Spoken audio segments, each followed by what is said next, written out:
this is Sid here and welcome back to another video. Today I'm going to be doing another Christmas video, so if that sounds interesting to you, then please stay tuned and stick around. And without further ado, let's get started, shall we? So basically, as many of y'all already know, the holidays are a time for traditions and fun and all of that great stuff. So today I'm going to be starting a new tradition related to my art and stories and fantasy world. So I'm going to be making an OC tree. This is an original concept that I came up with. Basically, I illegally stole a picture of a Christmas tree from off of the internet, and I illegally stole some pictures of ornaments from off of the internet, and I took my drawings of my OCs and clipped them onto the ornaments and put my ornaments onto the tree. So yeah, if you want to make your own OC trees, then please feel free to and share them with me, and I would love to see all of them. They would be so beautiful and magnificent and glorious. But I'm going to be showing you guys my OC tree. I did it in a very special way. I put my favorite OCs on the top, and then I went down to the bottom where my least favorite OCs are. And yeah, I'm just going to be showing you all of that and just like telling you a little bit about each of my precious little babies. So none of these OCs I really like hate, but the ones that I'm like the least fond of, I guess, or like I care the least about, I put at the bottom. Just the ones that are more like side characters or like background characters that are more like flat and like boring and like basic, you know, are the ones that are closer to the bottom. So yeah, the first one we have here is Evelyn, because it does go in like a diagonal pattern. So the one at like the bottom right would be my least favorite, and then the one at like the top left would be my most favorite. But yeah, I also like I put these on here in order of favorite to least favorite, but since I feel like the video would be more climactic if I did it from least favorite to favorite, getting like from less intense to most intense at the end, I'm going to be trying to put this video like in a reverse. So I don't really know how that's going to work, but I'm going to try my best. But anyways, this is Evelyn, and basically Evelyn is my little seamstress. She likes to make outfits and stuff and sew her own clothes, all of that great stuff.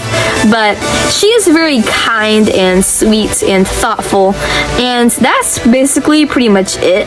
She lives in the Darklands. She comes to visit Destiny in the Lightlands and help her out and stuff like that.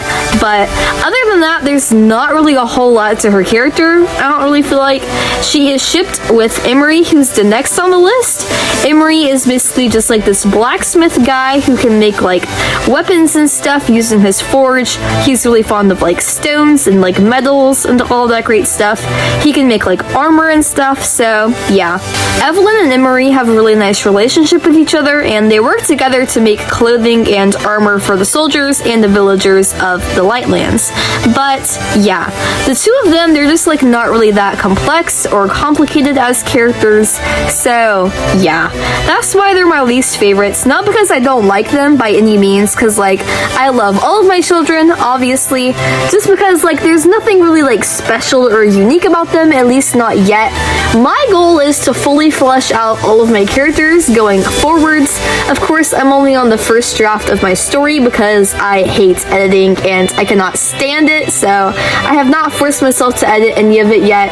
So I've been developing them like in my mind, but I haven't like actually gone through the process of like changing anything yet. But once I do change things, I will try to make them better, more fleshed out characters. But until then, they're just like the basic background characters of the story. So yeah, not that background characters don't have their place, because I feel like background characters are definitely really important. It's just, it provides so much more meaning when all your characters are special and unique, you know? The next character is Jasper, and Jasper is my little animal boy. I love him very, very much, but not as much as my other characters. There are only 16 on here, so Jasper would be like my 14th favorite one, I think. I don't know. I love all of my characters so much, but he is also just like less special than my other ones are, especially since like he doesn't talk very much because he's like a little shy boy, you know? He's very like timid and quiet, so yeah, I don't really get to hear his voice that often, so I'm not as closely connected to him as I am to some of my other characters. The next character is Astreya. Astreya is a healer, and she doesn't actually exist. This is gonna sound like absolutely cringe, but I wrote the story and then I thought of her character, so I'm thinking about adding her in a later draft, but I haven't actually like written her down yet, which is why I am not placing her above anyone else, because I mean, she's still above Evelyn and Emory and Jasper in terms of like favoritism, but I still feel like I can't give her that high of a ranking because she like isn't an actual character yet. She's not actually real because I haven't written her into anything, but yeah, once she gets written, I think she'll be able to rise above the rankings because she'll be like an actual character, but until then, I can't really do much for her. The next character is actually Zach, and I'm not going to be talking much about the Cookie Keeper characters because I'll be talking about them more in their own separate video, which will be coming out soon. I am meaning to post like 20 videos. I have like 20 videos in progress, so yeah, I'm really sorry. It's just like, it takes me so long to edit all of my videos, so that's why it's been taking me like forever, but I'm trying my best. But basically, all you need to know about Zach is he's like a little computer science nerd. He loves his video games, and he's really cute and adorable, and I think he's really relatable, you know. I am a gamer girly too, so I love my video games and stuff like that, and yeah. The next one is Jake, and Jake is actually also Cookie Keeper OC. All that Cookie Keeper means is that it takes place in like the modern day, in like a contemporary era, as opposed to like a fantasy medieval, so their story is a little bit more realistic. They live in Sugarville, Pennsylvania, as opposed to the Kingdom of Light in Fantaru, but yeah, they are like the more realistic and grounded OCs, the down-to-earth ones, if you want to say. But basically, Jake is like the athletic and adventurous one of the group, and yeah, I just love him for that. He's sort of based off of my little brother because, if you don't already know, my brother is named Jacob, and he does have blonde hair and blue eyes, and his hair is really curly like this. And my brother did used to play soccer, so yeah, he doesn't play soccer anymore, but I do remember that was like a huge part of his life back in the day. So this OC is basically based off of like how he was when he was little, which is sort of like my prime memory of him, you know? That's why this OC is pretty close to my heart, even if it's not as close as some of my other ones are. The next one is another Cookie Keeper OC. All of my Cookie Keeper OCs are down here like towards the middle of the bottom of the tree, you know?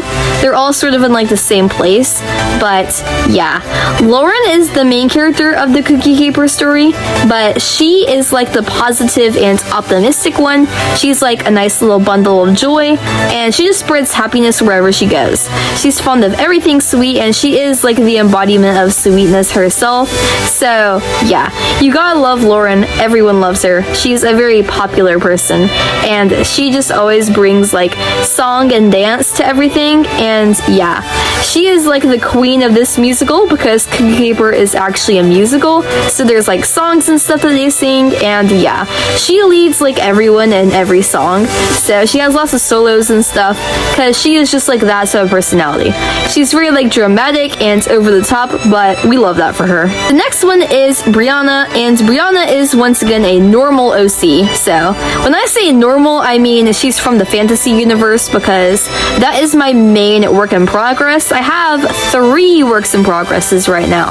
I have the fantasy universe, which has like 30 different books in it. I have the Cookie Keeper, which are these other 4 characters, and I have another one, which is the Spy Dogs, but I cannot draw dogs, so I haven't drawn any of those characters yet. But the Spy Dogs has about like 5 different books in it, but I haven't really focused much on those because the fantasy project is taking most of my attention. But yeah, Brianna is my nice little like handmaiden girly. She is like a worker at the palace and the castle, and she helps out with like doing all the chores and stuff. So even though other people like don't like the grunt work, you know, they think it's just like stupid, she always sees the lights and the simple things in life. She's a peaceful little bean. She likes to stroll around the gardens and stuff, watering all the plants and looking at all the flowers. Those are the types of things that she likes to do. She likes to bake sweet treats, all of that great stuff. And yeah, she's just that type of vibe. She's a really like wholesome character, and yeah, I just think she's very, very cute and adorable, and I love her very, very much. But not as much as Sarah, who is the last Cookie Caper OC. And Sarah is like me, honestly, but like as a book character. She's sort of like a self-insert. Destiny is also a self-insert, but she has evolved more because she has been like more of a complex and complicated character. But Sarah is basically like an emo goth girl, you know? She's like very, very like dark academia aesthetic, and she has like this obsession with like digital arts and like books and stuff. She likes like murder mystery books, and she's very like nerdy and bookwormish, you know? She's very like antisocial. She's sort of like an outcast among the Cookie Keeper OCs because they live in Sugarville, which is a place where like the people have genetically modified the land to where like all the plants and stuff are like made of chocolate and like sugar, and everything is sugary sweet. But she actually has like an allergy to eggs and stuff, and you know, you can't really make sweet treats without eggs in them because most sweet treats have eggs. So she cannot have sweet treats, and everyone's like, oh my god, she's so weird because she doesn't like sweet treats. But in all reality, it's because she's allergic, but she's just too embarrassed to tell anyone about that. So yeah, she's sort of like a little social outcast, but I love her for that. She's really, really cute and adorable, and I love her very, very much. But on to my next one, we have Leonnah, and Leonnah is actually the protagonist of the series that I'm writing right now.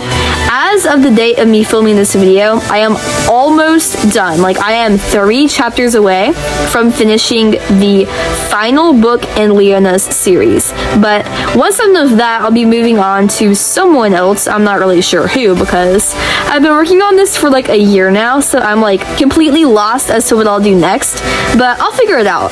I'll either be going on to Leonnah's daughter or to someone else.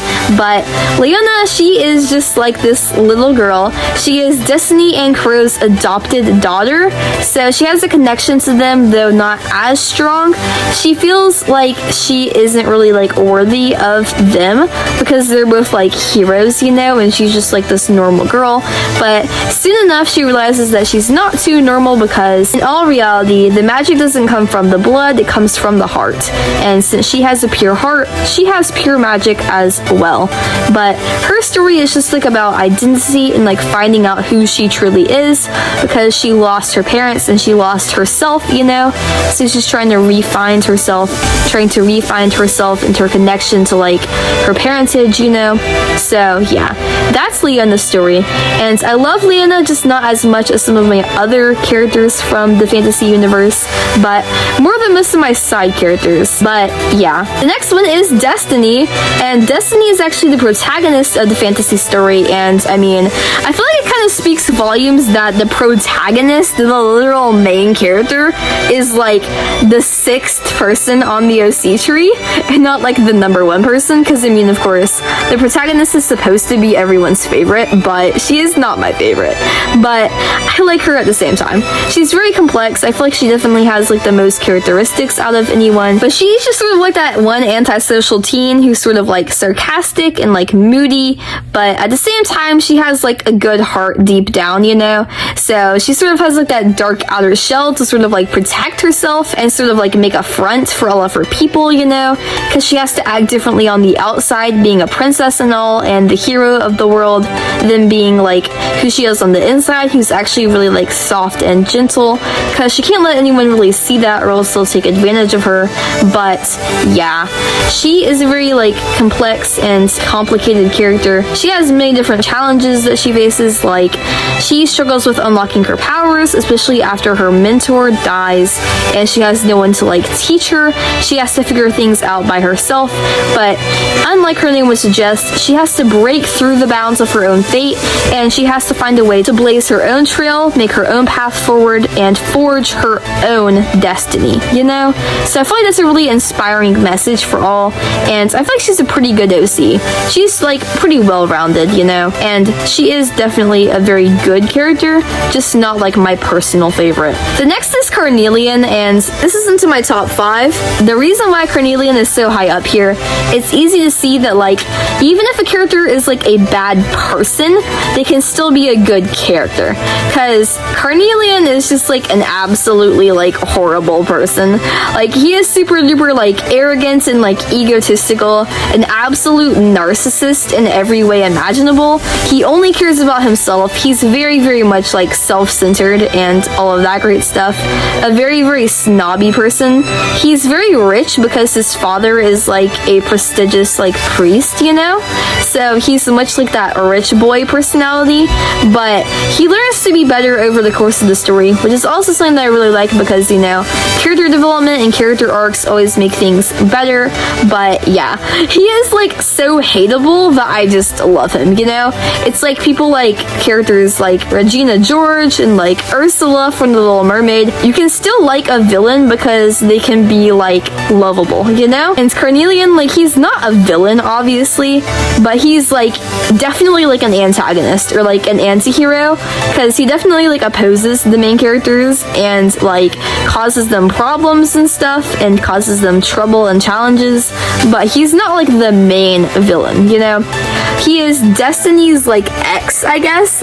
Not like actually like her ex, but Destiny is of course like a princess, so she has the arranged marriage to the priest's son, who is Carnelian, and she does not like Carnelian like at all, obviously because he's such a bad person. But yeah, she sort of breaks away from her arranged marriage with him once her parents die and there's no one to like enforce that.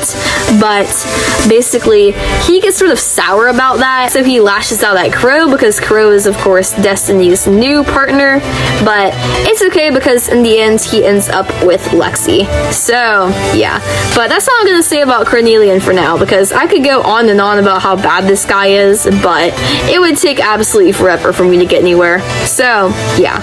The next one that I'm going to be talking about is Ravennah. She is basically like the definition of like a traumatized girly. Chro is also traumatized. I feel like Ash, Raven, and Chro are like the top 3 most traumatized, most like pitiful souls in like the whole entire universe, because like all of them have been through like so much pain. It's like, did I actually put these guys through this? Like, I must be like a monster to be writing their stories like this.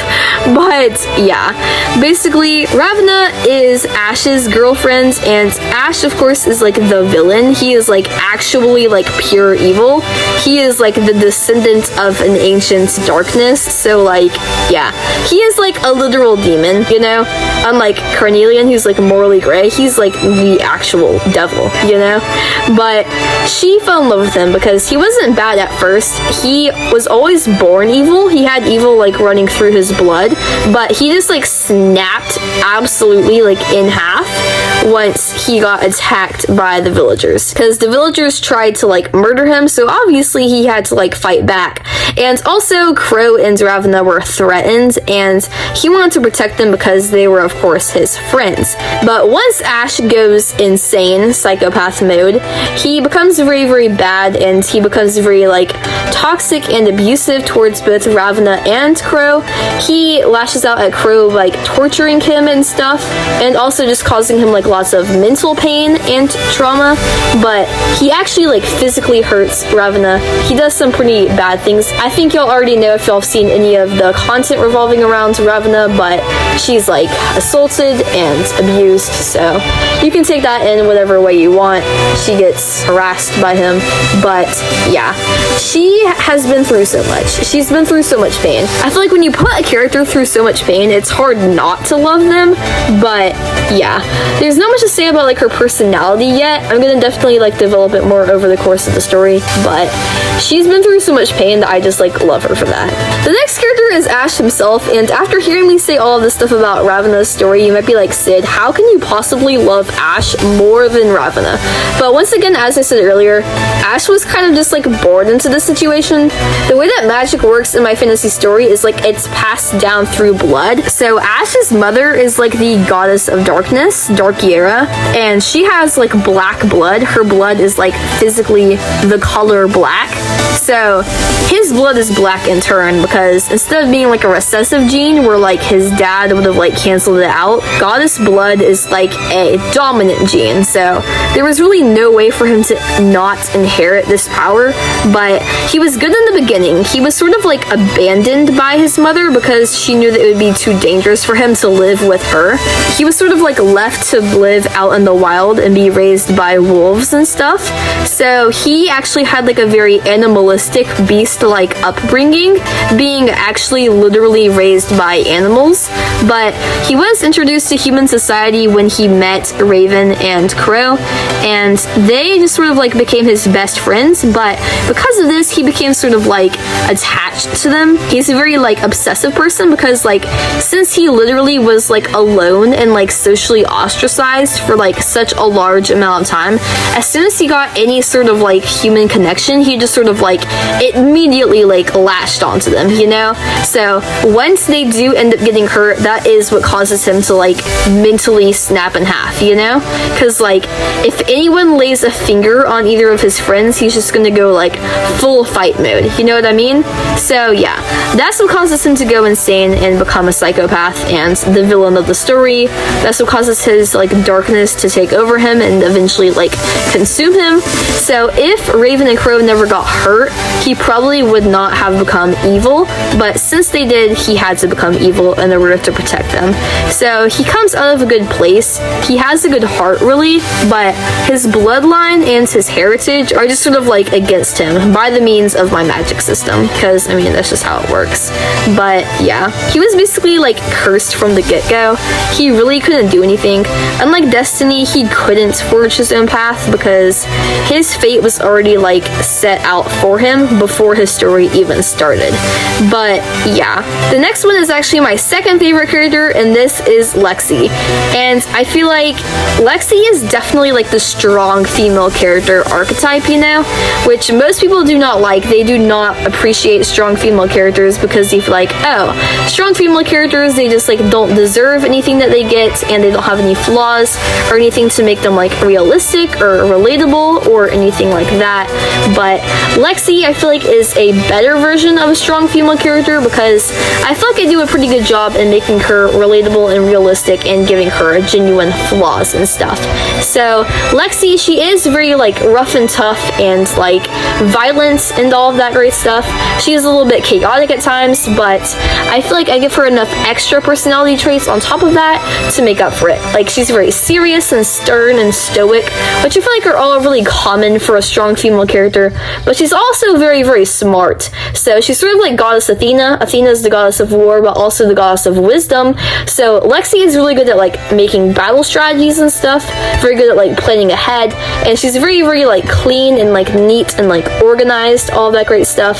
So she's definitely like a good person to have on your team if you're gonna be fighting a war and you need someone who's good at like battle, you know? Another reason why people don't really usually like the strong female characters is because they feel like they didn't like deserve anything that they got, but I feel like Lexi definitely deserves it because throughout the course of the story you get to see that she like trains really, really hard for what she has. She puts lots of like efforts into everything, and like she practices her battle skills like constantly. It's not like she's just like naturally talented or gifted. She practices day after day to become better and improve her skills.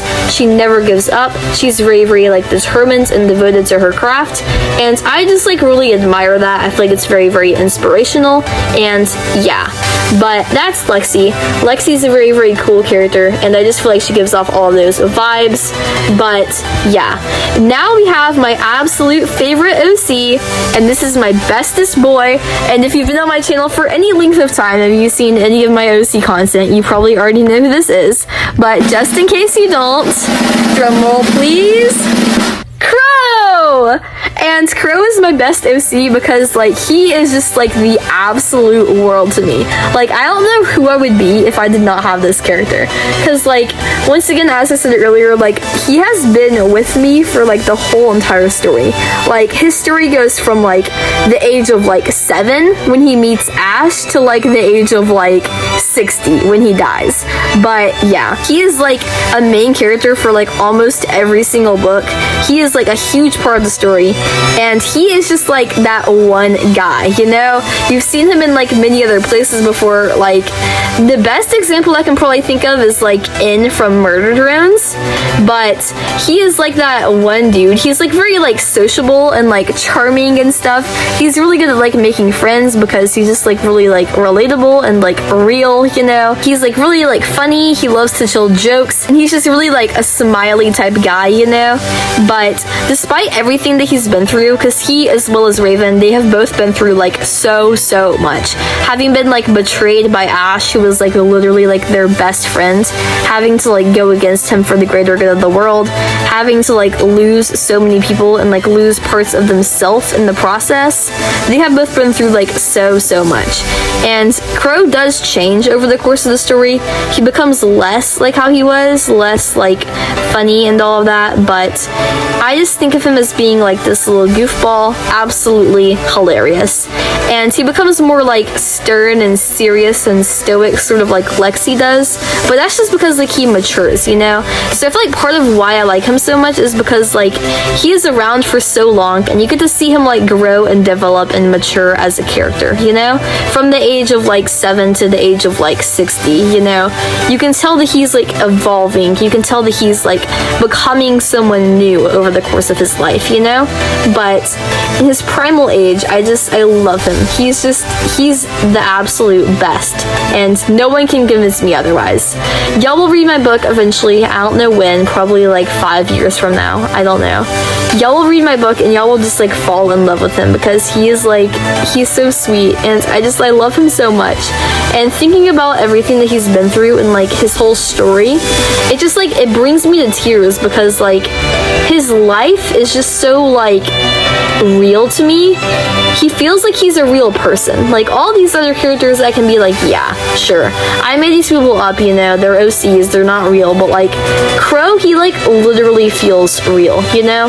And that might just be me being crazy. I could just be, like, a psychopath or something, but, like, I feel like this is a person that, like, I know in real life, you know? I feel like he's a person that I could just, like, take out my phone and text, or, like, go walk into the school and talk to him in the hallway, you know? Like, he just feels like a real person. So, yeah, that's why I put him at the top of the tree, because he is, like, my favorite OC ever. He is #1, and he's right next to the star because, like, he is my star. I know it sounds so stupid, me just, like, fawning over my literal creation, but this guy, he is, like, my absolute life. Like, I don't know who I would be without him, because he's, like, such a big part of me. And, like, I'm trying not to cry right now, because, like, he's my baby. He's my son, he's my best friend, and he's my boyfriend and husband, like, all at the same time. He's, like, absolutely, like, everything to me. And I just can't express that in words, you know? But, yeah, I know this is probably, like, a really cringe video talking about all of my OCs, given that all of them are fake and none of y'all know anything about them, virtually. So if you sat through me talking about all of this random nonsense, then congratulations, A+ for loyalty, because I really appreciate all of your support and encouragement. But yeah, this is it for my rambling session. If you want to make your own OC tree, then please feel free to, and please tag me in that so that I can see it, because I would love to see your OCs on the tree. But yeah, if you enjoyed this video and you want to learn more about my OCs and my original stories, then please make sure to like and subscribe, because it always means so much to me when you do, and I really appreciate it. It helps you to stay tuned and get notified every single time that I post a new video, so you will never miss out on a single new update. I post videos very frequently, unlike some other YouTubers. I post long form videos multiple times every single week, and I post a new short form video every single day. So, I can almost guarantee that you will never be bored and you will always have something fun and interesting to watch. If you want to take our support a step further, then please click the links in the description box down below. This will take you to my Instagram page, my Pinterest page, my Roblox page, and my NaNoWriMo page. I have a lot less followers on those accounts than I do on my YouTube account, so each and every one of y'all would mean so much to me. But yeah, that's pretty much it for this video. I hope y'all guys all have an amazing rest of your day, and I will see you later. Have a great winter holiday and snowy season. Merry Christmas. Always remember that I love you, and goodbye. Eat more waffles.